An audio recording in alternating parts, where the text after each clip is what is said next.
और खुदा ने कहा कि आदम का अकेला रहना अच्छा नहीं, मैं इसके लिए एक मददगार उसकी मानद बनाऊंगा। और खुदा ने कुल दस्ती जानवर और हवा के कुल परिंदे मिट्टी से बनाए और उनको आदम के पास लाया कि देखे कि वो उनके क्या नाम रखता है। और उसने जिस जानवर को जो कहा वही उसका नाम ठहरा। और आदम ने कुल चुपाओं और हवा के परिंदों और कुल दस्ती जानवरों के नाम रखे, पर आदम के लिए कोई मददगार उसकी मानद ना मिला।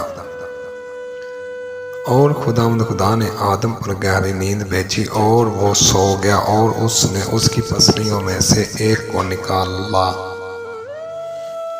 और उसकी जगह गोश्त भर दिया। और खुदा उस पसली से जो उसने आदम में से निकाली थी एक औरत बनाकर उसे आदम के पास लाया। और आदम ने कहा कि ये तो अब मेरी हड्डियों में से हड्डी और मेरे गोश्त में से गोश्त है, इसलिए वो नारी कहलाई, क्योंकि वो नार से निकाली गई। इस वास्ते मर्द अपने माँ बाप को छोड़ेगा और अपनी बीवी से मिला रहेगा और वो एक तन होंगे। और आदम और उसकी बीवी दोनों नंगे थे और शर्माते ना थे। और सांप कुल दस्ती जानवरों से जिनको खुदा ने बनाया था चालाक था, और उसने औरत से कहा, क्या वाकई खुदा ने कहा है कि बाग के किसी दरख्त का फल तुम ना खाना?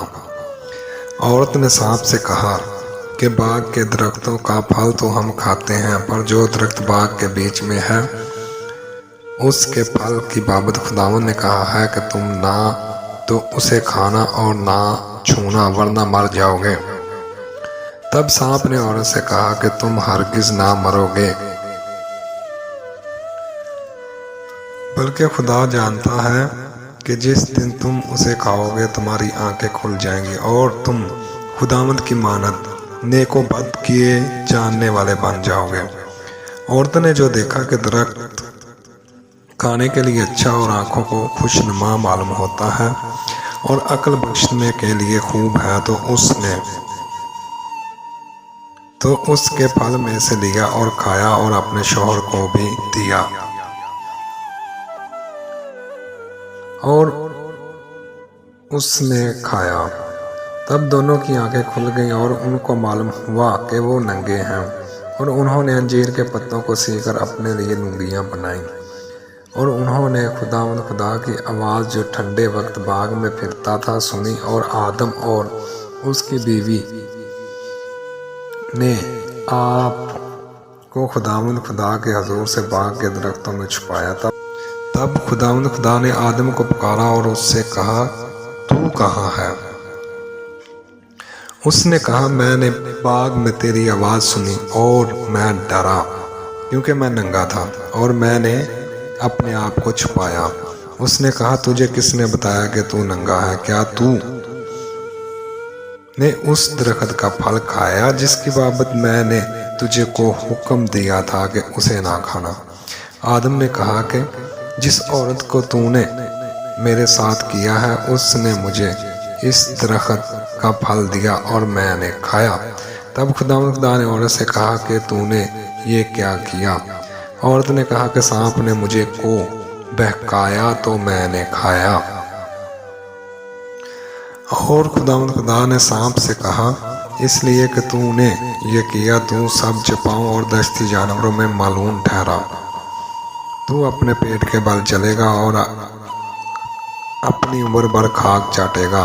और मैं तेरे और औरत के दरमियान और तेरी और औरत की नस्ल के दरमियान दावत डालूंगा। वो तेरे सर को कुचलेगा और तू उसकी एड़ी पर काटेगा। फिर उसने औरत से कहा कि मैं तेरे दर्द हमल को बहुत बढ़ाऊंगा, दर्द के साथ बच्चे जनेगी और तेरी रिगबत अपने शौहर की तरफ होगी और वो तुझ पर हुकूमत करेगा।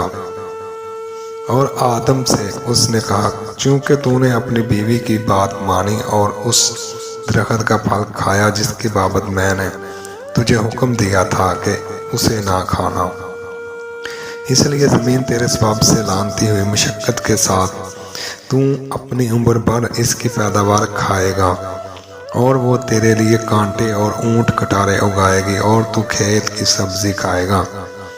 तू अपने मुंह के पसीने की रोटी खाएगा जब तक कि ज़मीन में तू फिर लौट ना जाए, इसलिए कि तू उससे निकाला गया है, क्योंकि तू खाक है और खाक में फिर लौट जाएगा। और आदम ने अपनी बीवी का नाम हवा रखा, इसलिए कि वो सब जिंदों की माँ है। और खुदा ने आदम और उसकी बीवी के वास्ते चमड़े के कुर्ते बनाकर उनको पहनाए। और खुदा ने कहा, देखो इंसान नेको बद की पहचान में हम में से एक की मानद हो गया। अब कहीं ऐसा ना हो कि वो अपना हाथ बढ़ाकर और हयात के दरख्त से भी कुछ लेकर खाए और हमेशा जीता रहे। इसलिए खुदा ने उसको बागे अदन से बाहर कर दिया ताकि वो इस ज़मीन की जिसमें से वो लिया गया था खेती करे। चनाचा उसने आदम को निकाल दिया और बागे अदन को मशरक़ की तरफ कुरूबियों को और चगिर्द घूमने वाली शोलाजान तलवार को रखा कि वो ज़िंदगी के दरख्त की राह की हिफाजत करें।